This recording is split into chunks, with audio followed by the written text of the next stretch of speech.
Thank you all very much. Do you have any questions? You going to come down on steel and aluminum? Excuse me? You going to come down on steel or aluminum or auto parts or anything? Well, we're in great shape. The trade deal was made with UK. The Prime Minister did a great job. You know, they've been trying to make that deal for 12 years, and he got it done. So everybody respects it. It's going to be a lot of jobs for here, and great for America. And, in terms of even the relationship, our relationship is unparalleled, but it keeps it even closer. You know, when you're able to have a good trade deal, it keeps it even closer. Is there a better deal to be done on whiskey and tariffs? Whiskey? Well, we'll talk about that. I didn't know whiskey was a problem. I'm not a big whiskey drinker, but maybe I should be one of them. The 10% tariff. Maybe I'll have some whiskey today. Is the 10% tariff a floor? Well, we're going to take a look at it. What about pharma, Mr. President? We want to make the Prime Minister happy. We want to make, by the way, your First Lady, I would say First Lady, she's a respected person all over the United States. I don't know what he's doing, but she's very respected. As respected as him. I don't want to say more. I'll get myself in trouble. But she's a great woman and very highly respected. What do you have to say on Gaza today? What do you hope to accomplish? Yeah, well, we've, as you know, given a lot of money to Gaza for food and everything else. A lot of that money is stolen by Hamas, and a lot of the food is stolen. But we're very much involved, and I think it's one of the main reasons for our meeting today. Yeah, we're going to be discussing it today. We'll be talking about Gaza. Do you get ceasefire going then? Well, we want to get it going, but as you know, with Cambodia, they just announced a very big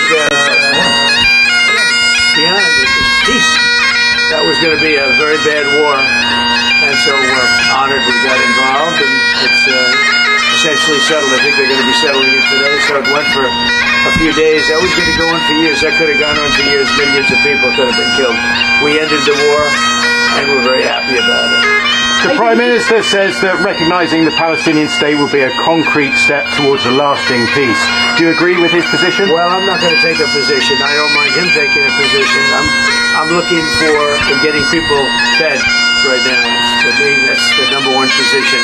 Because you have a lot of starving people. You have people that, the United States recently, just a couple of weeks ago, we gave $60 million. It's a lot of money. No other nation gave money. I know the Prime Minister would if he knew about it, and he really knows about it now because we're going to be discussing it. But we gave $60 million. Nobody said even thank you. Thanks. Somebody should say thank you. But other nations are going to have to step up. When I spoke to Ursula yesterday, she said that the European nations are going to step up very substantially too. Can you discuss the importance of free speech today? Well, free speech is very important. I don't know if you're referring to any place in particular. Perhaps they are, but we've had free speech for a very, very long time here, so we're very proud about that. What's your advice on the small boats crisis, Mr. President? How would you deal with it? What's your advice on dealing with the small boats crisis in this country? What is it? The small boat It's about the boats coming over the channel, so we're taking a lot of action to stop people coming over the channel who shouldn't be here, stopping them coming in the first place. Well, look, immigration is a big factor, and I think, frankly, if they're coming from other countries and you don't know who they are, and are they coming from prisons? We have them where they came in from prisons. We're moving them all out. We had a border last June, just recent, last month. We had 0 people come into the country, 0, other than coming through legal means. If you're stopping immigration and stopping the wrong people, I give my hats are off to you. You're doing not a good thing. You're doing a fantastic thing. So I know nothing about the boats. But if the boats are loaded up with bad people, and they usually are, because, other countries don't send their best. They send people that they don't want. And they're not stupid people. And they send the people that they don't want. And I've heard that you've taken a much stronger stance on Yeah, we've done a lot of work stopping them coming. We just signed an agreement to return them, and we've returned 35,000, in fact, under the first year of this Labour government, of people who shouldn't be in this country. So we're very pleased that we're getting on with returning people who've got no right to be here. That's great. As somebody that loves this, I love this country. My mother was born in, as you know, born in Scotland. And it's an incredible place, a beautiful place. And if that be the case, I congratulate you. That's exactly because, Europe is a much different place than it was just 5 years ago, 10 years ago. And they've got to get their act together. If they don't, you're not going to have Europe anymore as you know it. And you can't do that. This is a magnificent part of the world, and you cannot ruin it. You cannot let people come in here illegally. And what happens is there'll be murderers, there'll be drug dealers, there'll be all sorts of things that other countries don't want. And they send them to you, and they send them to us, and you've got to stop them. And I hear that you've taken a very strong stand on immigration, and taking a strong stand on immigration is imperative. Mr. President, Prime Minister Netanyahu said there's no starvation in Gaza. Do you agree with that assessment? I don't know. I mean, based on television, I would say not particularly, because those children look very hungry. But we're giving a lot of money and a lot of food, and other nations are now stepping up.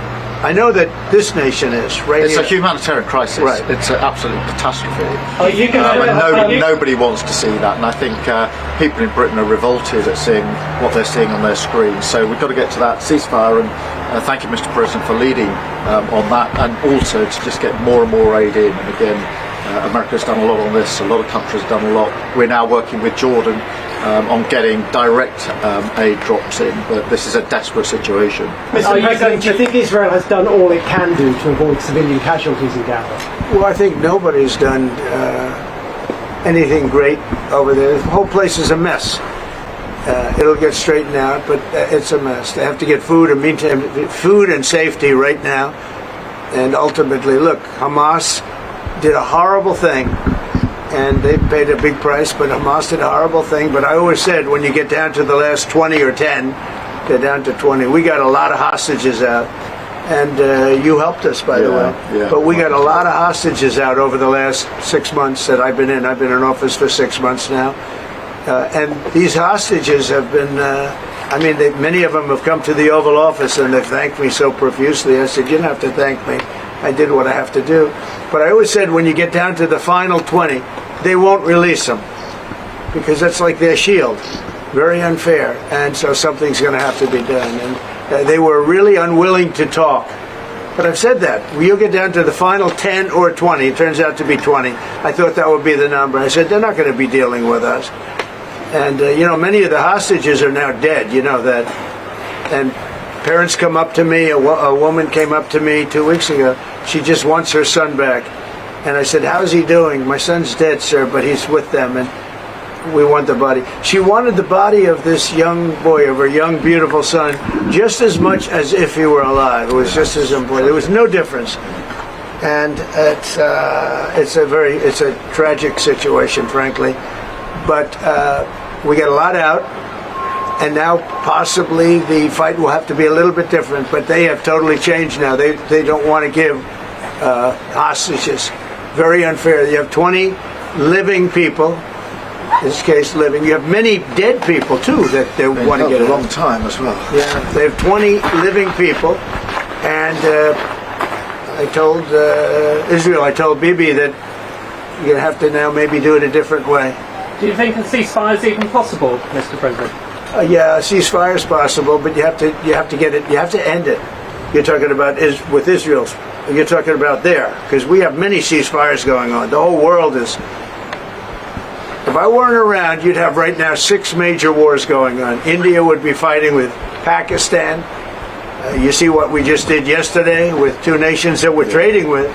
And during the trade, I said, I'm not going to do any trade deal unless you guys settle your differences. And we got it settled in 24 hours. I mean, they just announced it was settled, which was a tremendous thing. But Serbia, Kosovo is another one. We have many hotspots that were at war. I think a very big one was India and Pakistan, because you're talking about 2 nuclear nations. That was a very big one. And we get help from the UK. The Prime Minister's helped. We have cases where we specifically need the help because somebody comes from here that you're aware of, and when you come from a country, you can do things, and I call up the Prime Minister, and all of a sudden he's able to do things. True also with other presidents and prime ministers, but we've done it. Nobody's ever done what we've done. We have 6 different major if you take a look at Rwanda and the Congo, Republic of the Congo, they've been fighting for 31 years, 8 million people dead. It was going on. Nobody could go to that part of Africa. They were being killed. If to even walk there, you're being killed with machetes. And it was a violent situation. And I was able to, they liked Trump. They wanted to make a trade deal with Trump. They wanted us to take their rare earth. They want to give us their rare earth. And I got to know the leader of the Congo. I got to know both of them indirectly. And I called him. I said, let's end the war. I don't want anything until you end the war. And we ended the war. As you know, the foreign ministers came up 2 weeks ago, and the leaders are going to be coming very shortly to Washington, Rwanda and Congo. I mean, that's another one that we did. So we've done a lot. It's an honor to do it. It's not hard for me to do it. And I use, not in all cases, but I use a combination of knowing them a little bit, or in some cases knowing them a lot. I knew, the leaders of Pakistan and India, I know them very well. And they're in the midst of a trade deal, and yet they're talking about nuclear weapons. I say, this is crazy. So I said, I'm not doing a trade deal with you guys. And they want the trade deal. They need it. I'm not doing a trade deal with you if you're going to have war. And that's a war that spreads to other countries. You'll get nuclear dust. we'll all get nuclear dust. When they start using nuclear weapons, that stuff blows all over the place and really bad things happen. So maybe we're being a little selfish when we want to save wars too, but we stopped a lot of wars, and it's a great honor to have done it. Mr. We're going to be talking inside very much about Gaza and the humanitarian aspects of Gaza. Mr. President, what about Russia and Ukraine? You're talking about ceasefires. What's the latest? I would have said 5 times we would have had a deal. I've spoken to President Putin a lot. I got along with him very well. But 5 times, and every time 4 times maybe, but we've had discussions. You and I have had discussions. Yeah. We thought we had that settled numerous times. And then President Putin goes out and starts launching rockets into some city like Kiev and kills a lot of people in a nursing home or whatever. You have bodies lying all over the street. And I say that's not the way to do it. So we'll see what happens with that. I'm very disappointed. I'm disappointed in President Putin. Very disappointed in him. So we're going to have to look, and I'm going to reduce that 50 days that I gave him to a lesser number because I think I already know the answer what's going to happen. Okay? Thank you very much, everybody. We'll see you later.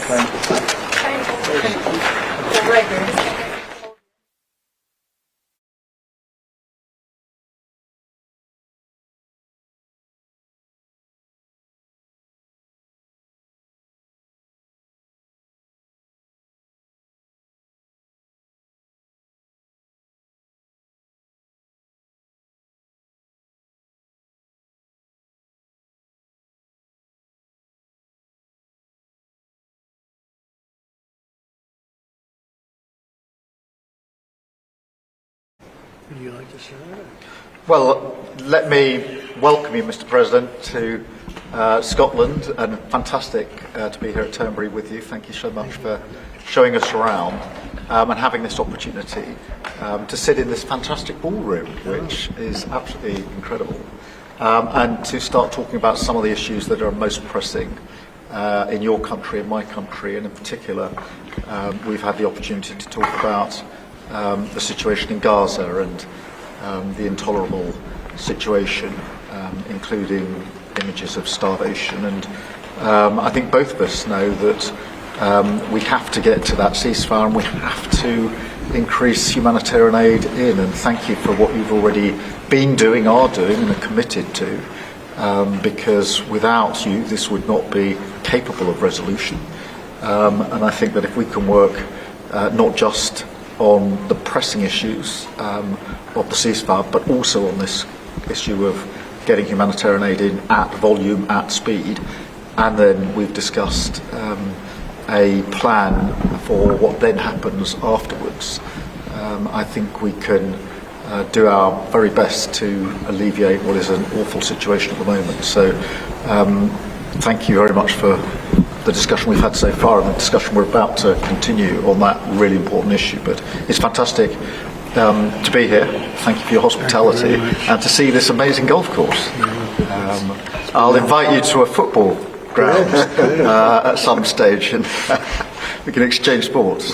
It's been great being with you, and thank you very much, Mr. Prime Minister. And you've done a fantastic job with regard to the trade deal. You know, they wanted a trade deal here for years, many years, through many different terms of different people, and you got it done. So I want to congratulate you on that, and it's a great deal for both. It brings unity. We didn't need unity, but it brings us even closer together. I think it's good for both parties. We also discussed obviously Gaza, and I think before we get to phase 2, which is what's going to happen afterwards, we want to get the children fed. We made a contribution a week ago of $60 million, all going into food. We only hope the food goes to the people that need it, because so much, as you know, when you do something there, it gets taken by Hamas or somebody, but it gets taken. But and we're prepared to help. We want to help. It's a terrible situation. The whole thing is terrible. It's been bad for many years. But it's great to hear you feel the same way that I do. We have to help on a humanitarian basis before we do anything. We have to get the kids fed. So we've been sending in a lot of food. A lot of the food that's been going there has been sent by the United States. I spoke yesterday with the president of the European Union, Ursula, who was terrific also on the subject, and she's going to play a big role also in helping us. So we have a good group of countries that are going to help with the humanitarian needs, which is food, sanitation, and some other things. It's very difficult to deal with Hamas. As I said, we got a tremendous amount of hostages out, but it would take place in drips and drabs. You'd get 10, you get 5, you get 2, you'd get 10, 12. We get 12 one time. Many of them would come to the White House, and they were so thankful. But I always said, when you get down to the final 10 or 20, you're not going to be able to make a deal with these people because they use them as a shield. And when they give them up, they no longer have a shield. And the people of Israel feel so strongly about the hostages. Some people would take a different view, but they feel so strongly about the hostages. So that's an ongoing process. Hamas has become very difficult to deal with in the last couple of days because they don't want to give up these last 20 because they think as long as we have them, they have protection. But I don't think it can work that way. So I'm speaking to Bibi Netanyahu, and we are coming up with various plans. We're going to say it's a very difficult situation. If they didn't have the hostages, things would go very quickly. But they do, and we know where they have them in some cases, and you don't want to go riding roughshod over that area because that means those hostages will be killed. Now, there are some people that would say, well, that's the price you pay, but we don't like to say that. We don't want to say that. And I don't think the people of Israel want to say that either, which is pretty amazing. A lot of people would say, just get it done and whatever it is. You could also say speed might be better for the hostages. You go through, with speed, you may have a better chance because they're in deep trouble. They're in deep trouble. You saw October 7th, and you saw what the damage and the horror that they committed. People can't forget that. They tend to forget it, but they can't forget that was one of the most evil things I've ever seen. And you just cannot forget that. So we're very much involved. The Prime Minister's involved. I'm involved. And I think I can speak. We just signed a very big trade deal, the biggest of them all yesterday, right? And the European Union is very much involved in wanting to help with the Palestinians in terms of getting people fed. But the area of Gaza, another way of defining it is the area of Gaza. It's a very troubled place, and it has been for many, many years. It has been for many decades.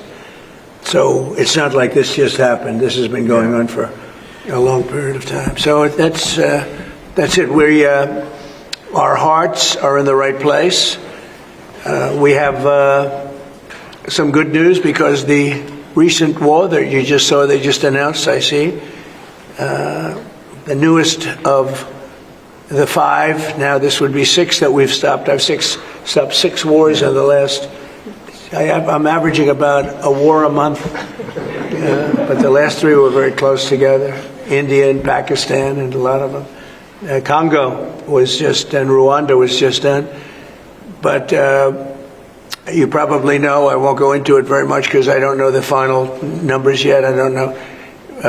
Numerous people were killed, and I was dealing with 2 countries that we get along with very well, very different countries from certain standpoints. They've been fighting for 500 years, intermittently, and we solved that war. You probably saw it just came out over the wire, so we solved it through trade. I said, I don't want to trade with anybody that's killing each other, so we just got that one solved.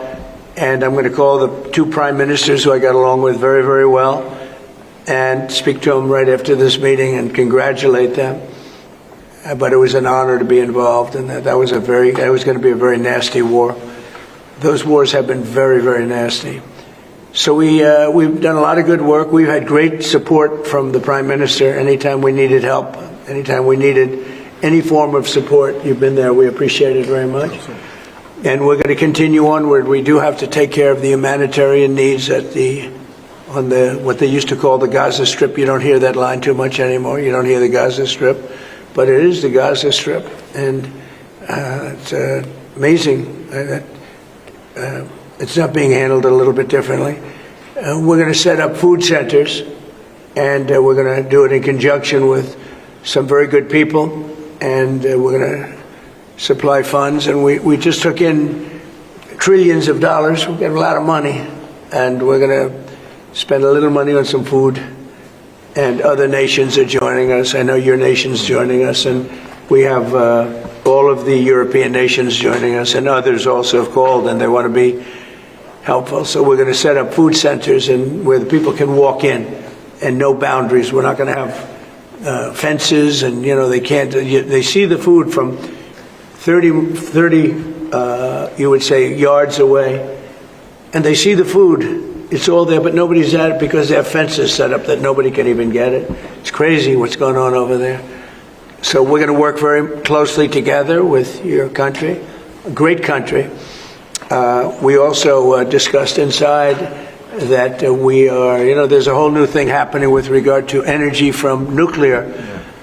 And the Prime Minister is looking at that very strongly. And I know you have Rolls-Royce nuclear plants. That sounds pretty good, right? I love that. What a great brand that is. But you're also doing the Rolls-Royce or the nuclear plants, the smaller plants. We're doing smaller and bigger, but the small is interesting. They do a small plant, very easy, very safe, and as they need more, they hook up another plant, and they have a series of plants instead of, doing the $20 billion plant. That gets tough for a lot of people to do. So we're just studying that. It sounds like you're very far progressed, but that's a great thing you're doing on nuclear. We opened up nuclear about 2 months ago, and it's now safe and very inexpensive. No, we see civil nuclear as a big part of the future as we go to sustainable, independent energy. And I think that between the two of us, we can work very much more closely on this. And we've agreed that that's our ambition, that's our aspiration. And this is going to be a big part of the future when it comes to energy. And you can see in the last few years, energy has been weaponised. Prices have dictated both families and businesses across the United Kingdom, and therefore taking control of energy is a huge prize. So the more we can work together on this, the better. And small modular reactors are a very big part of the future here, and we've got great companies like Rolls-Royce involved in that. So I'm very much looking forward to working together with you, Mr. President. We'll do that. We'll do that. We're going up to your oil capital in a little while. We're going up to Aberdeen. That's called the oil capital of Europe. And that's a great asset that you have up there someday. If they ever change their thinking on that, you have a great and valuable asset. There's a lot of valuable resources underground there. But that's a decision for you to make. But it's a very amazing place, and it is considered the oil capital of Europe. So it's another option that you have. So we are doing really well as a country, and I think that the Prime Minister has been so supportive of us, and so strong and so respected. And I respect him much more today than I did before, because I just met his wife and family. He's got a perfect wife and family, and that's never easy to achieve, right? But I take no credit for that. But he's become a friend, and together we got a deal done that has not been able to be done. It was a deal that's very good for both parties. A really good deal for both of our countries, and very, very well received here in the United Kingdom. So thank you very much for having us. Thank you. Appreciate it. Any questions? Mr. President, on Russia, earlier you said that you were going to change the deadline from 50 days. Yeah. So what is your new deadline? I'm going to make a new deadline of about 10 or 12 days from today. There's no reason in waiting. There's no reason in waiting. It's 50 days. I want to be generous, but we just don't see any progress being made. Mr. President, on Gaza, you talks about setting up food centres in conjunction with other organisations. Right. You talk about the Gaza Humanitarian Foundation or recognised aid agencies. How will this work? Well, it's going to be working with the United States. We'll be helping with the food. We have a lot of access to food. We got a lot of food ourselves, and we're going to bring it over there. We're also going to make sure that they don't have barriers stopping people. You've seen the areas where they actually have food, and the people are screaming for the food, and they're 35, 40 yards away, and they won't let them because they have lines that are set up. and whether they're set up by Hamas or whoever, but they're very strict lines, so we have to get rid of those lines.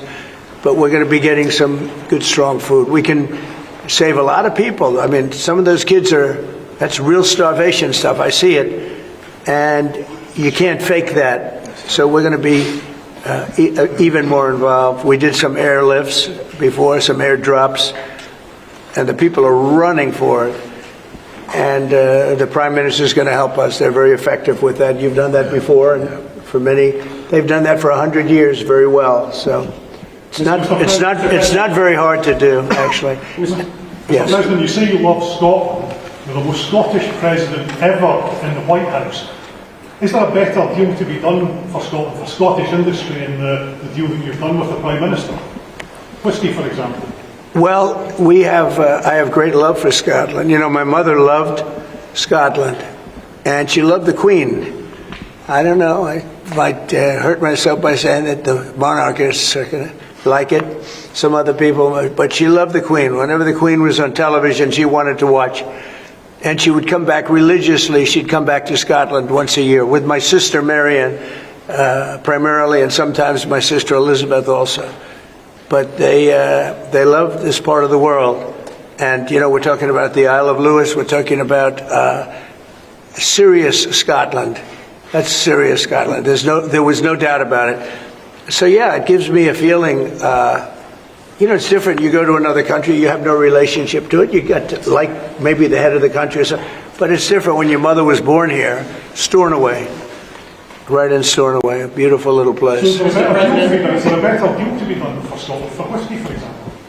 Because of your love of Scotland, is there a better trade deal to be done for Scottish businesses like whisky?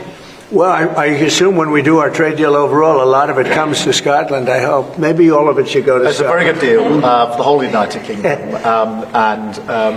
We're already achieved great things under the deal, and we'll achieve even more as we work together. A lot of it is going to Scotland. I mean, I do know that, but I mean, we're dealing with the UK. But a lot of it comes to Scotland. And, you know, I was very particular. This is a part of the world I want to see thrive. It's going to thrive. Mr. President, back to Gaza. You talk about Hamas stealing food and stealing aid. What responsibility does Israel have for limiting aid to the region? And if I could ask a follow-up to the Prime Minister, what pressure can be put on Israel? Is that something that you and the United States could work on together? Israel has a lot of responsibility. They're hampered by the fact that you still have 20 hostages or so. And the people of Israel are very concerned about the 20 hostages. It's very interesting.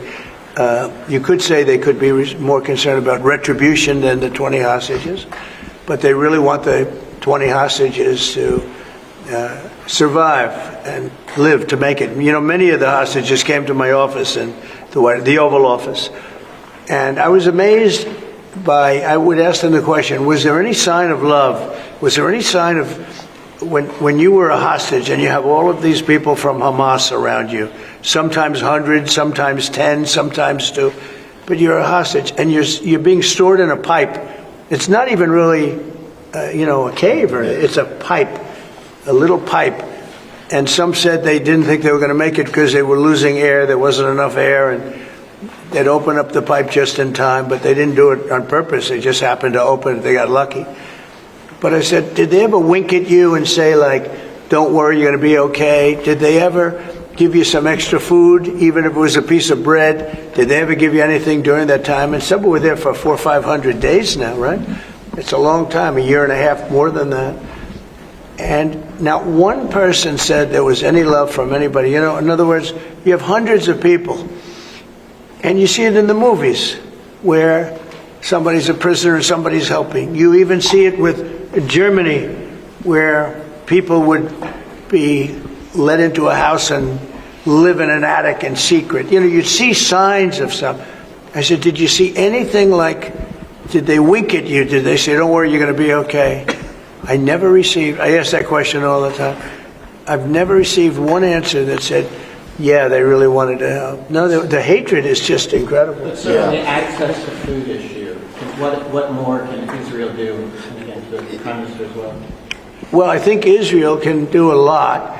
I will say that Iran I think, interjected themselves in this last negotiation. Can you imagine the beating they took? We wiped out their nuclear possibilities. They can start again. If they do, we'll wipe it out faster than you can wave your finger at it. We'll have to do that. We will do that gladly, openly and gladly.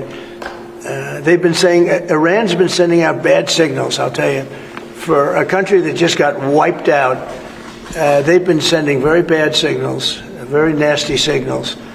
And they shouldn't be doing that. They shouldn't be doing that. They were talking about things that they shouldn't be talking about. They were interviewed on a recent show, and the foreign minister saying things that he shouldn't be talking about, shouldn't be saying. And I think they got involved in this negotiation, telling Hamas and giving Hamas signals and orders, and that's not good. That's not good. I would say, look, we need to get the hostages out. They've been held for a very, very long time, and we must always start from there. But also recognise the situation on the ground in Gaza is absolutely intolerable, and I think that certainly speaking for the British public and myself, seeing those images of starving children in particular are revolting, and there's a sense of revulsion in the British public at what they're seeing, and they know, and we know, that humanitarian aid needs to get in at speed, at volume. Yes, some can be airdropped, and we're working with others, with the US, with Jordan, on that, but the trucks need to get in, because that's the only way you can get the volume in, and we do thank the President for the work he's done to try to get to a ceasefire, which we desperately need, but also to put aid in to the region. There needs to be much more of that. We need to galvanise other countries in support of getting that aid in. And yes, that does involve putting pressure on Israel, because it absolutely this is a humanitarian catastrophe now. We also need to look beyond that situation to what then happens in the event of a ceasefire, which is desperately needed. And that's why I'm really pleased that we're having a discussion about what a peace plan would look like after that, the component parts of that. And we have to be really clear at this point that Hamas can play absolutely no part in any future governance in Palestine and and in Gaza. And it's really important that we're clear about what triggered this, who took the hostages, and calling out Hamas for what they are, which is a terrorist organisation. But I think today the focus has to be on getting that humanitarian aid in. Will the UK avoid your pharmaceutical tariffs, and will it happen before August the 1st? Well, we'll be announcing on pharmaceuticals sometime in the very near future. We have a very big plan on pharmaceuticals. We want to bring a lot of the pharmaceuticals back to America, where they should be. If you look at COVID, it sort of taught us a lesson. We were getting our pharmaceuticals from other countries. We almost didn't make any. We used to make them ourselves, and we're going to want to be making a lot of them ourselves, all of them in a sense. But you also have a good pharmaceutical business. We'll be dealing with you on pharmaceuticals also. And we certainly feel a lot better with your country working on pharmaceuticals for America than some of the other countries that were. With the relationship we have, you would not use that as a cudgel. You wouldn't be using it as a block. But we're going to be announcing sometime very soon, I think, pharmaceuticals are our whole thing. And the companies know. And drug prices are going to be coming down very substantially in the U.S., very, very substantially. And that'll happen very soon. Mr. President, we can all sense your frustration. No, go ahead. Vladimir Putin. We can all sense your frustration with Vladimir Putin. Yeah. Do you think he's been lying to you about his intentions in Ukraine? Well, I don't want to use the word lying. All I know is we'd have a good talk, and it seemed on, let's say, 3 occasions, it seemed that we were going to have a ceasefire and maybe peace, and you divide it up and you do whatever you have to do, that obviously to get to the end. And all of a sudden, missiles are flying into Kiev and other places. And I say, what's that all about? I spoke to him 3-4 hours ago, and it looked like we were on our way, and then I'd say, forget it, and I'm not going to talk anymore. You know, this has happened on too many occasions, and I don't like it. I don't like it. How successful social media sites There are new powers here to censor your site, states mandate. To censor my site? To censor your site. You mean Truth? And Facebook. Truth says? I mean Truth. Is that okay? Well, I don't think he's going to censor my site because I say only good things. Will you please uncensor my site? Yeah, we're not censoring anyone. We've got some measures which are there to protect children, in particular from sites like suicide sites. We've had too many cases in the United Kingdom of young children taking their own lives, and when you look through their social media, they've been accessing sites which talk about suicide and encouraging, if you like, children down that road, and that is what we want to stop. Nothing about censoring free speech. But this country is the proud free speech in this country has been for a very long time. We're very, very proud of it. We will protect it forever. But at the same time, I personally feel very strongly that we should protect our young teenagers, and that's what it usually is, from things like suicide sites.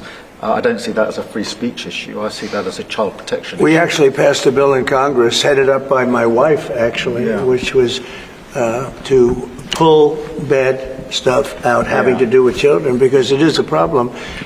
But I cannot imagine him censoring Truth Social. That's more of a very political, and it's been a very big success. Not going to happen. And I only say good things about him and his country, so if they censor me, you're making a mistake. I'm going to give my ambassador the job, make sure it's not censored. It's not happening. I had not heard that. You're a big investor in this area, Mr. President. Say it? You're a big investor in this area of Scotland. To put it mildly. Like this ballroom that we built from scratch. Do you worry, though, about the risk of increased taxes here? Will that stop investing? And do you have a message last night on the soccer to the English Lionesses who won the European trophy? So I think that I have a theory that low taxes bring growth. We just passed a big tax cut bill, the biggest bill in the history of our country, actually. And one big beautiful bill. I used to call it the great one big beautiful. We took the word great out. But it's actually called the one big beautiful bill. It's essentially a very large tax cut bill for everybody. And our country's pretty soon, I think I can say it right now, our country has never done better. We had a country that was dead. It was dead 6 months ago, a year ago. Leaders from NATO, we had a very successful meeting at NATO. Your prime minister was there. It was an unbelievable love fest with all of those countries. And they agreed to go 5% and all the things. Very smart to do. But many of the leaders said, essentially, they said, your country was dead 1 year ago. 1 year ago, we had a dead, and we did. We had a dead country. We had a president who didn't know where the hell he was. We had horrible, horrible people running our country. I think they were sick people, actually, sick. You talk about censorship, those are big censors. That's all they did was censor, and they didn't know what to do. And they had high taxes. They wanted more tax, total censorship, transgender for everybody, men playing in women's sports, everything bad they wanted, and they still do. That's what they still do. That's why they're down at 15% or something. I saw it today, the lowest that the other part of the Democrats have ever been. But no, I find that when you lower taxes, you get growth. I will say this, and the Prime Minister hasn't been here very long, in all fairness. I think he'll be a tax cutter. But I find that as we cut taxes, we did more business. In my first tax bill, we cut taxes from 39% down to 22%, and we ended up at the end of the first year, when it was still a little raw, we ended up taking in much more revenue than we did at 39%. It was pretty amazing. And we're taking in a lot of revenue right now, and this was an additional tax cut. So I find, for whatever it's worth, tax cuts are very good. Russia moved up the deadline. It's now 10 or 12 days. Is a sanction the same that you're going to slap a 100% tariff on anybody who does business with Russia? So what I'm doing is we're going to do secondary sanctions unless we make a deal, and we might make a deal. I don't know. You don't know. It's we've done so many peace deals. This is the one I started out with, and I know President Putin called me. He wanted to know if I could help him with Iran. I said, no, I don't need your help with Iran. I need your help with Russia. And so that's the one deal that continues to linger. And we're losing 5,000. They're losing. I'm not losing. You're not losing. but 5,000 Russian and Ukrainian kids a week are dying. And that's not mentioning the people that are dying also in towns where, you know, he's lobbing missiles into certain towns like Kiev. And he's got to make a deal. It's too many people are dying. It's a really bloody war. And the 5 is now, they're really telling me that number is obsolete. It's like 7. That's terrible. So you have 7,000 Russian and Ukrainian soldiers dying every single week for no reason whatsoever. So you would think, based on common sense, you would think he'd want to make a deal. We'll find out. No communication with him publicly. Have you had any other community channels conversations with the Russians reiterating this? In what? Reiterating this new pressure and deadline. Yeah, we're going to have well, you're the press. I'm reiterating it to you. I'd say 10 to 12 days. I'll announce it probably tonight or tomorrow. But there's no reason to wait. If you know what the answer is going to be, why wait? And it would be sanctions and maybe tariffs, secondary tariffs. You know what a secondary tariff is. And look, the Russian economy, I don't want to do that to Russia. I love the Russian people. They're great people. I don't want to do that to Russia. But this thing, they're losing a lot of Russians. They've lost 1 million Russians. And that's the, sons. That's the sons and daughters of Russian families. They leave the house, they go, bye mom, bye dad, and then they get blown away. And Ukrainian too. Look at Ukraine. It's a disaster what's happened there. But it continues to go on. As you know, we made a deal where the European Union is essentially involved, but it's NATO, and we're supplying weapons to NATO. NATO's now paying because the United States, because of Biden's in for $350 billion, the European nations are in for about $100 billion. Should be the opposite way, by the way, because we have a big ocean in between. Should be the opposite way. But I think that eventually something's going to happen. It should happen fast.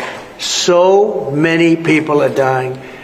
When I settled out with Congo and Rwanda, they lost almost 8 million people. And it just made so much sense. And if I didn't get involved, they wouldn't have done it. They weren't even thinking about settling it. It was just going on forever. And nobody could go into those territories because they'd get killed. They'd get killed. And now they have I hear it's a whole different ballgame. We settled it. This is one that should be settled. Russia, Ukraine. This is one that really should be settled. Mr. President, Scotland's First Minister has today set out his plans for a second referendum on Scottish independence. Can I get your reaction to that as someone with deep ties to Scotland?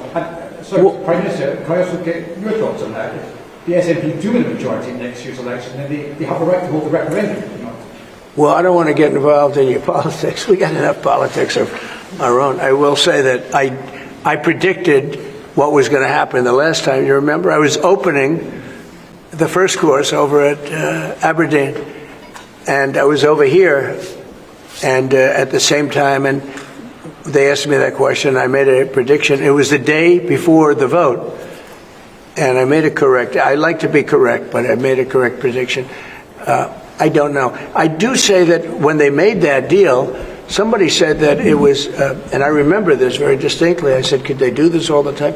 There was a little bit of a restriction, like 50 or 75 years before you could take another vote. Because, a country can't go through that too much. I don't know the First Minister, but I've heard great things about him. I've spoken to him. I hear very good things about him, and I'm meeting him today. So maybe I'll have a better opinion then. And let me answer that straightforwardly, because I believe in a stronger Scotland, in a better United Kingdom. And I think that at a time like this, when it's quite clear that there's uncertainty and volatility around the world, the strength of the United Kingdom together is very important for all 4 nations, very important for Scotland. And that should be our priority, that should be our focus, not on the politics, which feels like the politics of yesteryear now, at a time like this. And I think that the First Minister should probably focus more on his delivery in Scotland than on his constitutional issues, and we might have a better health service in Scotland. But at a time like this, I think the United Kingdom is always stronger as four nations. I think that's better for all four nations. I think that's how Scotland is stronger. Look at the deal that we've been able to do with the United States, a really important deal that we made just months ago. That is what the United Kingdom can do when we act as a powerful set of four nations together, and there are very many other examples. Mr. President, you toured the Federal Reserve last week and I you're did. set to meet this week. Do you think your visit has inspired a potential rate cut, or how do you see things shaping out this week? Well, it's interesting. I did tour it. I toured the building. And if you looked at this building, if you came here like 14, 15 years ago, we've had it a long time. It's been an honor to have Turnberry. But I was on much more opulent walls, ceilings, floors. We had to do this. And we did a very great job. I mean, you see how beautiful it is inside. Everything was saved. Everything was preserved. We had ceilings that were in bad shape. They were falling down.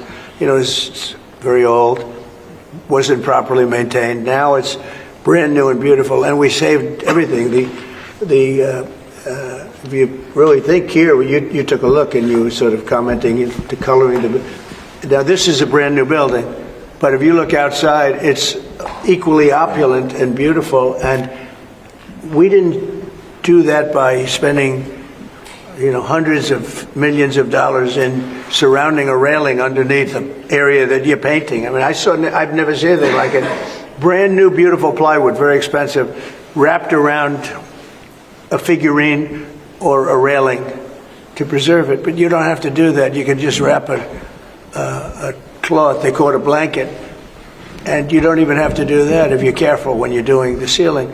But I don't know what they did. They'd take down a ceiling and put up a new ceiling, and the new ceiling had no opulence to it, or they'd fix the ceiling.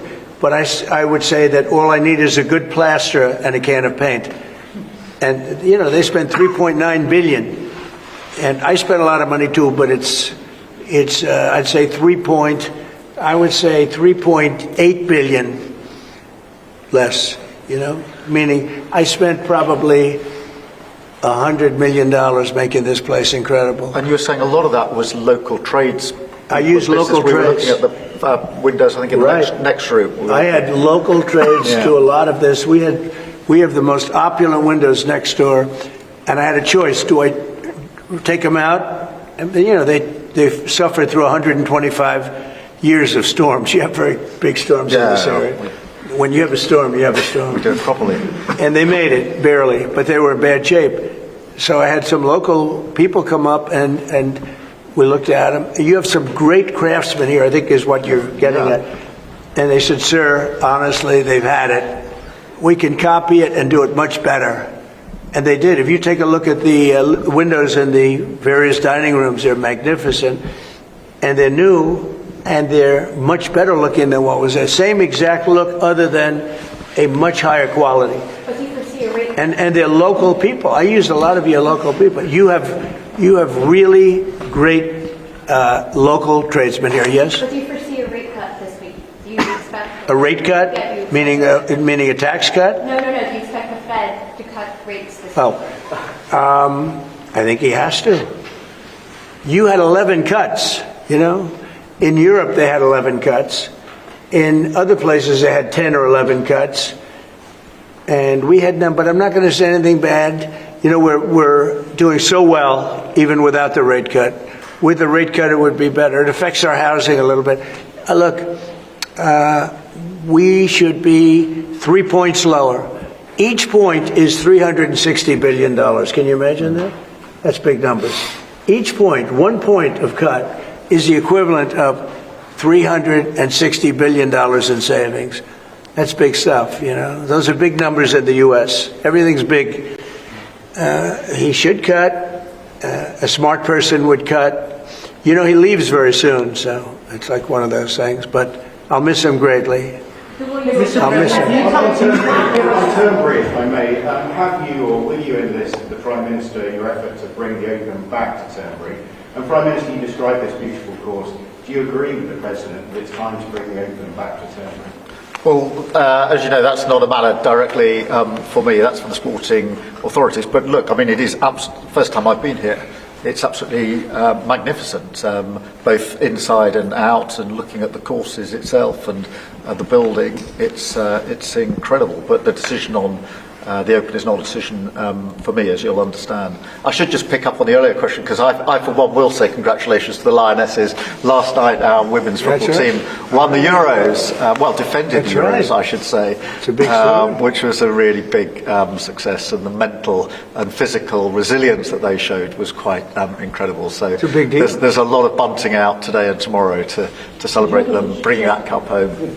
Did you get the chance to do any planning for the upcoming state visit, and how's that going to work? Where would you stay, and anything about this? Well, I'm looking forward to it. It's never been done before, twice. We had our original at Buckingham Palace, and now I guess we're going to Windsor. And it's never been done, and I'm a big fan of King Charles. I've known him for quite a while. He's a great guy, great person. He looks really well to me. He looks great. So we look forward to coming over. It's going to be... It was one of the most beautiful evenings I've ever seen. I hate to say it, but nobody does it like you people in terms of the pomp and ceremony. It's true. And I look forward to being here with the ambassador. Our ambassador is a very, very successful man who just wanted to do this. And I said, how are you going to be able to do that? And he's so committed to, the relationship between the countries.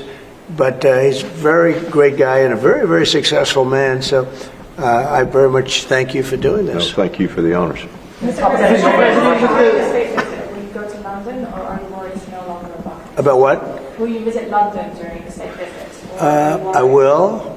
I'm not a fan of your mayor. Why not? I think he's done a terrible job, the mayor of London. But the nasty person. I think he's done. I think he's a friend of mine, right? No, I think he's done a terrible job. But I would certainly visit London. Yeah. Would you have Parliament be recalled? So MP Nigel Farage has asked for Parliament to be recalled when you're there. Well, I like Nigel. I mean, Nigel, as you know, is a friend of mine. Nigel's done very well. He's a friend of mine. And Keir's a friend of mine. Would you recall Parliament so that the President can talk to MPs? Well, Parliament's in recess at the time, but look, I do want to be clear. This is an unprecedented and very special state visit. This has never been done before, and there'll be many elements of it that have never been seen before. So this is going to be a historic occasion, and we're all very much looking forward to it. And I was very, very pleased to be able to put forward the invitation when we were at the White House earlier this year. So but this is not just a state visit. They're always incredible occasions, and this is an unprecedented second state visit. So you can imagine just how special that's going to be. The fact that it's never been done before, and that's because it's non-consecutive, and it's the only reason it could be, made it even more interesting, frankly. So it's going to be great. And being with Charles and Camilla and everybody, I've gotten to know because of 4 years and now 6 months. I've gotten to know a lot of the family members. They're great people. They're really great people. And in that sense, I think that the UK is very lucky. You could have people that weren't great people. I don't know if I'd say that, but you could have people that weren't. But we're very lucky to have our royal family. They're absolutely fantastic. So we really look forward to that. As far as Parliament, if he wants me to speak in Parliament, I'll do it. Okay? But it doesn't have to be then. It could be some other time. Maybe we should save it for another time. We'll let the one visit speak for itself. But anytime, if I could be helpful, I would certainly do it. Thank you. Mr. President, with the EU deal, alternatives are you considering to get the hostages out if there's no ceasefire deal? Well, there are a couple of alternatives. Some are pretty strong, but the most sensible alternative is talk and negotiation. But I said a long time ago, at a certain point, they're not going to be talking because they're going to lose their shield. The hostages are a shield for them. They did horrible things on October 7th. And the hostages are a shield. And I said, you're going to get down a number, and the number's going to be at a point where you're not going to be able to get them back unless you're going to be very energetic, or to put it a different way, unless you're going to be very ruthless and violent. It's a bad situation to be in, very bad. Mr. President, with the EU deal last night, you talked during the campaign about President Putin respecting you and helping you have a relationship with him. Do you still feel that way, that he respects you, considering the conversations you've had that have been really nice? Yeah. I've always gotten along with President Putin. I have had a great relationship with him. And he went through the Russia hugs, too. It was, we used to talk about it. We used to say, it's too bad we really can't do anything between our country. Because if we did, they'd say, Look, I was tough on Putin because I was the one that closed up Nord Stream, and Biden came along and opened it up. I was very tough on Putin in one way, but we got along very well. And I never really thought this would happen. I thought we'd be able to negotiate something, and maybe that'll still happen. But it's very late down the process, so I'm disappointed. And the funny thing is that their economy isn't that big, and it's having a hard time right now. But it's a relatively small economy, a strong military, but strong economy. And it used to be a strong economy. Now it's not. He's going through a lot. Economically, it's not easy, but it's pretty small, compared to that magnificent size of that land. The land is massive. It's got, I guess, 9 time zones or something. It's a massive piece of land. Russia could be so rich. It could be so rich. It could be thriving like practically no other country. And they're holding that back because we can't. He wants to do trade deals with us. He talks about it all the time. He wanted to. And I envision that a lot of trade with Russia. They have a lot of valuable things. When you talk about rare earth, they have serious rare earth, right? They have just about every form you can have. So, Russia could be so rich right now. Instead, they spend all their money on war. They spend everything on war and killing people, and it doesn't make sense to me. I thought he would want to end this thing quickly. I really felt it was going to end, but every time I think it's going to end, he kills people. Could a meeting help, and are you considering, has been proposed? I don't know. I'm not, I'm not so interested in talking anymore. He talks, we have such nice conversations, such respectful and nice conversations, and then people die the following night with a missile going into a town and hitting, recently I guess the nursing home, but they hit other things. Whatever they hit, people die. So, I don't know. We'll see what happens. We've just had a sense of your differences in political persuasion where Nigel Farage and Sadiq Khan came up in conversation. I wonder if you have any advice, either of you, for a very divided, polarised world on how you make your relationship. Not differences, not differences. I happen to like both men. I like this man a lot, and I like Nigel.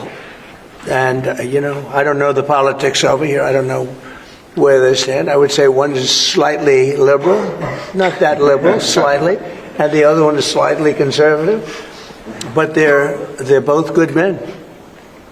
Mr. President. Well, look, we like each other, we respect each other, we get on, and we've both got a great love of our countries, of our families, and therefore there's a huge amount that we have already achieved actually together and will achieve as we go forward, leading our respective countries, and of course the relationship between our countries. Donald, we were talking about this morning, that whether it's defence, security, intelligence sharing, it's a close historic relationship. We have fought together in the past. We've always stood together. And I, for one, am very pleased that we've got such a good personal relationship between us. And I think it just shows that even if you come from different political perspectives, different backgrounds, actually there's a huge amount of common ground when it comes to what is in the best interests of our two great countries, and they are two great countries.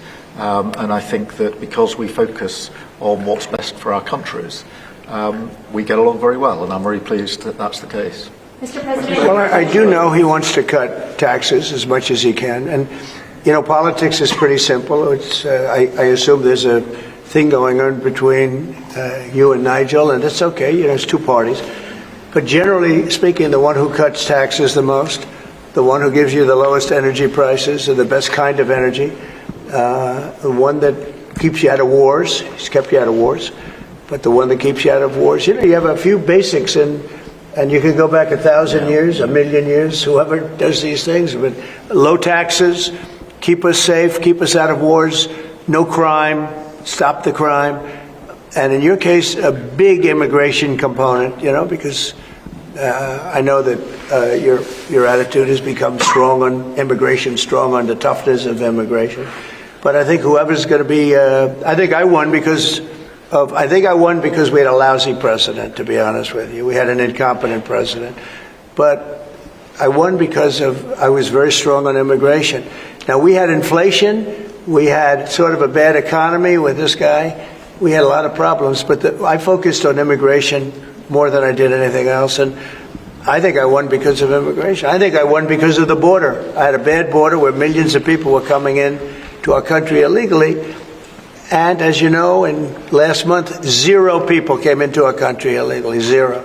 So we went from a bad, incompetently run border to the most competently run border that anybody's ever seen. Prime Minister, the President makes it look easy dealing with illegal migration. You must be envious of his record in such a short period of time. Well, I think we've been discussing illegal migration is a huge issue in both of our countries. In the United Kingdom, it is a real cause for concern, and that's why we must bear down on it in all its aspects, upstream, across Europe, where a lot of ours comes into through northern France, across the Channel, working with our allies, with our colleagues to break the gangs that are actually running this trade.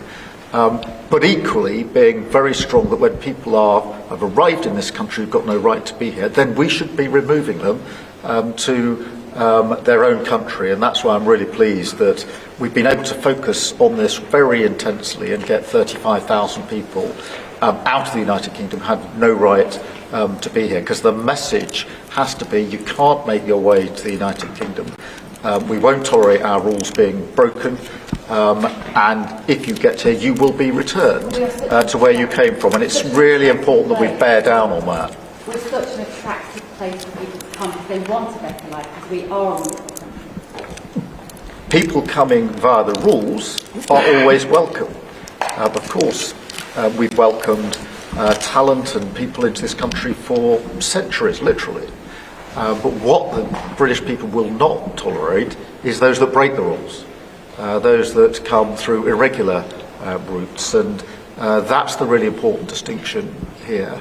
And that's what we're bearing down on. And I'm really pleased that we're through pretty well all of the international engagement I've done, all the meetings I've had, the country we've done deals with. We've done deals with countries in the last 12 months that many people thought it was not possible to deal with when it came to immigration, irregular immigration, and we've returned thousands of people who've got no right to be here. And that, I think, is, for the British people, we're a reasonable, tolerant country where people are coming lawfully to contribute to our communities, to our country. Then, of course, they're welcome and have made a great contribution. But what people will not tolerate is those that are breaking the rules. And that is an issue of today, but it's a very British thing. We are people who respect rules.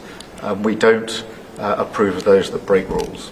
I can say, though, that I had one of the greatest victories, they say the most consequential in 129 years, so I don't know about that, but it was pretty close. And we won all of the swing states, which never happens. We won the popular vote by millions of votes. We won, tremendous electoral college sweep. And I believe I did it more than anything else because of my strong stand on immigration. And I don't think this country is any different in that sense. I think it's a big factor. And it is with a lot of the European countries. Some of the countries have lost their way, and they have tremendous crime because of it. I mean, you had countries with no crime that now have tremendous crime. And you know the countries, and I know the countries.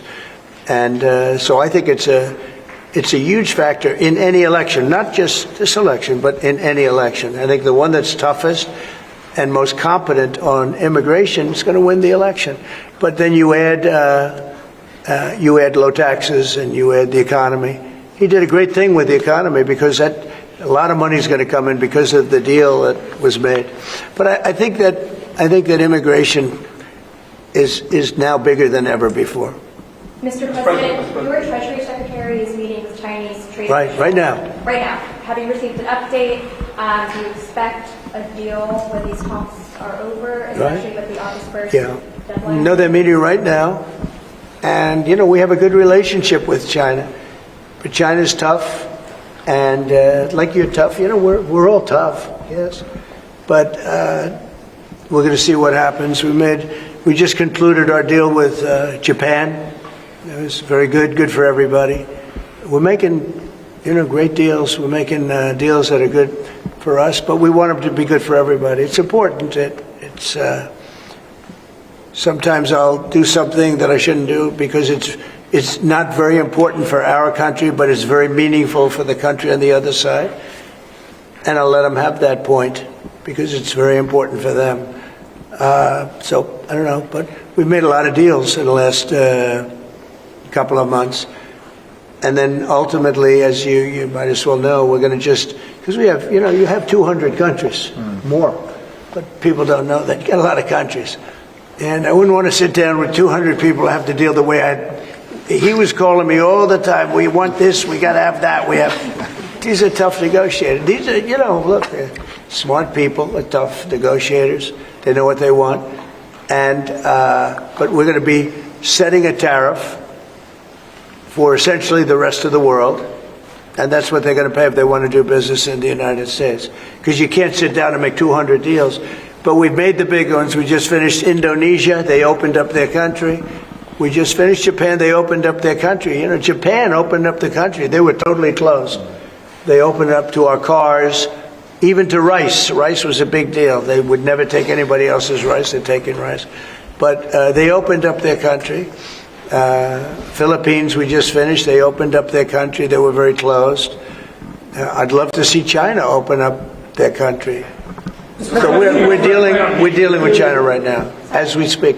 Yeah, we're dealing with China right now. The deal you've got with the UK is better than one with the European Union. Is that because you think Brexit was a good idea for this country? No, look, we have a very special relationship with this country. Like, my mother was born here. And not only born here, loved it. She'd come back, I tell you, religiously every year. And she'd go up to Stornoway and see her relatives. But she loved the country. Yeah, that probably it always has an impact. Always has an impact. But, Germany has a new leader, and I think he's terrific. I think you like him too. Yeah, I think he's terrific. My father was born in Germany. Or his parents said, we're just out. But, so, you have a lot of feeling for this part of the world. I do. I want to see this part of the world do well. Germany, Scotland, UK. I want this part of the world to do well. All of the nations. You do feel a certain, you have a warm feeling toward a part when your parents are born essentially here. And I think maybe it's slightly different. Maybe it's not. I don't know. But maybe it's slightly different. Mr. President, you didn't completely rule out a pardon for Ghislaine Maxwell when you landed. Is that something you would ever consider, and why? Pardon for who? For Ghislaine Maxwell. Well, I'm allowed to give her a pardon, but nobody's approached me with it. Nobody's asked me about it. It's in the news about that aspect of it, but right now it would be inappropriate to talk about it. So. Mr. President, your opposition to offshore wind is well known. In Scotland, wind is a disaster. But in Scotland and across the UK, wind farms. I know, it's a shame. It's not his fault. I used to tell Alex Salmon. Have you spoken to the Prime Minister, and will you speak to the first? Well, all I can do is give my way. Look, wind is the most expensive form of energy.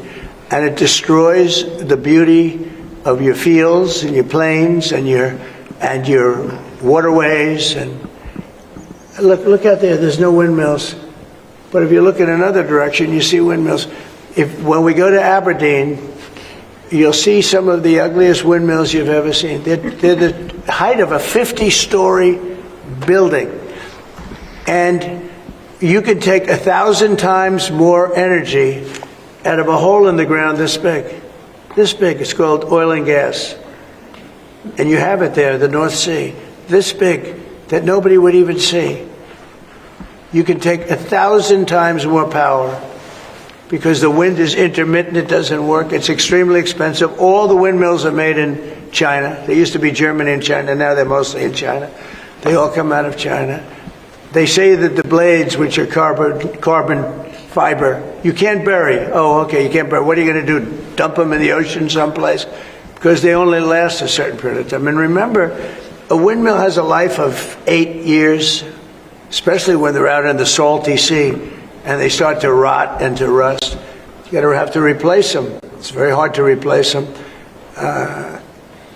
Wind needs massive subsidy. And you are paying in Scotland and in UK and all over the place where they have massive subsidies to have these ugly monsters all over the place.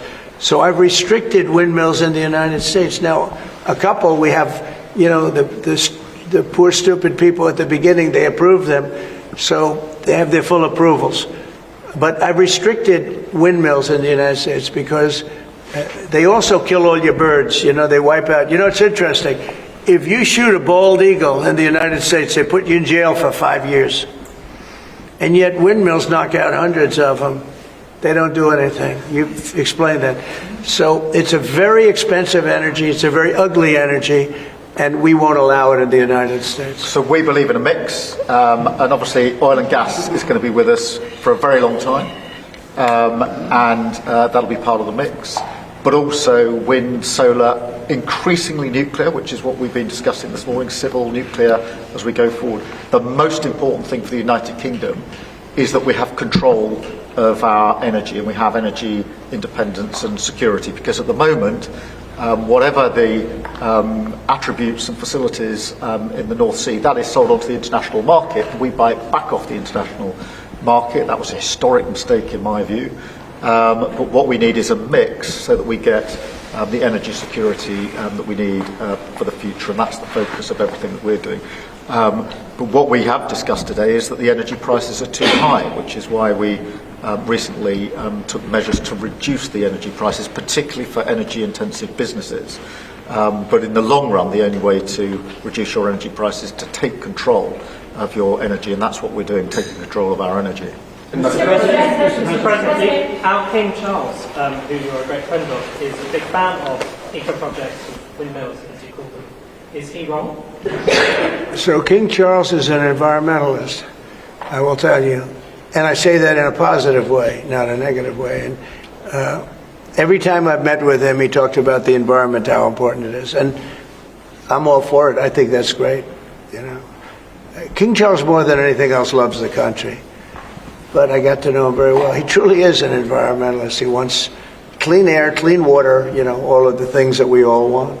Mr. President, you have said that you have not been briefed on the Epstein files, or your name has not appeared in the Epstein files. But doesn't the AG have to tell you if your name is... Well, I haven't been overly interested in it. It's a hoax that's been built up way beyond proportion. I can say this, those files were run by the worst scum on earth. They were run by Comey, they were run by Garland, they were run by Biden and all of the people that actually ran the government, including the auto pen. Those files were run for 4 years by those people. If they had anything, I assume they would have released it. The whole thing is a hoax. They ran the files. I was running against somebody that ran the files. If they had something, they would have released. Now, they can easily put something in the files that's a phony. Like, as an example, Christopher Steele, a person you know well, happens to be from your country. But Christopher Steele, as an example, wrote a book, a dossier. We call it the fake news dossier. And the whole thing was a fake. The whole thing was a fake. They could put things in the file that are fake. But those files were run by bad, sick people. If they had anything, why didn't they use it when I was killing Joe and then he gave out because he was 25 points down? And then I got somebody new. Nobody even knew anything about it. She was a horrible vice president. She was a border czar, but she never went to the border. She never once called a border patrol agent to find out how we're done. But she was the border czar. Her name was Kamala. Nobody knows her last name. It was Harris. But nobody knew her last name. So I ended up, how would you like to end up in a race where you're killing somebody, you're beating him, and then they say, all right, we'll take him out. He's not working. Let's put somebody else. And then she had a 6-week honeymoon. It was amazing. They predicted she would have a 6-week honeymoon, and she did. And then she got slaughtered. But think of it. Those files were run by these people. They were run by my enemy. If there was anything in there, they would have used them for the election. Do you think that drawing, I think I heard you say something the other day, that the drawing that was the subject of the Wall Street Journal report. I don't do drawings. I'm not a drawing person. Do you think it was fraudulent? I don't do drawings. Sometimes people say, would you draw a building? And I'll draw 4 lines and a little roof, for charity stuff. But I'm not a drawing person. I don't do drawings of women, that I can tell you. They say there's a drawing of a woman, and I don't do drawings of women. And also, Epstein was always a very controversial guy. I was at a very high position, pretty much all my life. In all fairness, I've been doing this for a long time. I had the top show on television. I had the #1 bestsellers. I had everything, right? And I was a very successful business guy. He was a very controversial. Who would do a controversial drawing? Now, with that being said, they say there were many letters done by many people, and many big people, big successful people. But I just don't. When you talk about files, I just keep going back, and other people too. Even the enemy says this thing is not correct, because if we had it, we would have used it on the guy. It's a bad issue. They say it's a good issue for Trump. Do you know that my poll numbers are up 4.5 points since this ridiculous Epstein stuff? My poll numbers have gone up 4.5 points because people don't buy it. Okay, people don't buy it. And he's gone, and we want to focus on trade deals. I want to focus on the deal we just made with the European Union, which is the biggest trade deal in history. It's the biggest deal, I think, in history, not just trade deal. So if they would have had something, they would have used it. People keep writing stories about the time you threw him out of Mar-a-Lago. Can you settle that? What was it about? What caused the breach with him? That's such old history. Very easy to explain, but I don't want to waste your time by explaining it. But for years, I wouldn't talk to Jeffrey Epstein. I wouldn't talk because he did something that was inappropriate. He hired help. And I said, don't ever do that again. He stole people that worked for me. I said, don't ever do that again. He did it again. And I threw him out of the place, persona non grata. I threw him out, and that was it. I'm glad I did, if you want to know the truth. Mr. President. And by the way, I never went to the island, and Bill Clinton went there supposedly 28 times. I never went to the island, but Larry Summers, I hear, went there. He was the head of Harvard. And many other people that are very big people. Nobody ever talks about them. I never had the privilege of going to his island. And I did turn it down, but a lot of people in Palm Beach were invited to his island. In one of my very good moments, I turned it down. I didn't want to go to his island.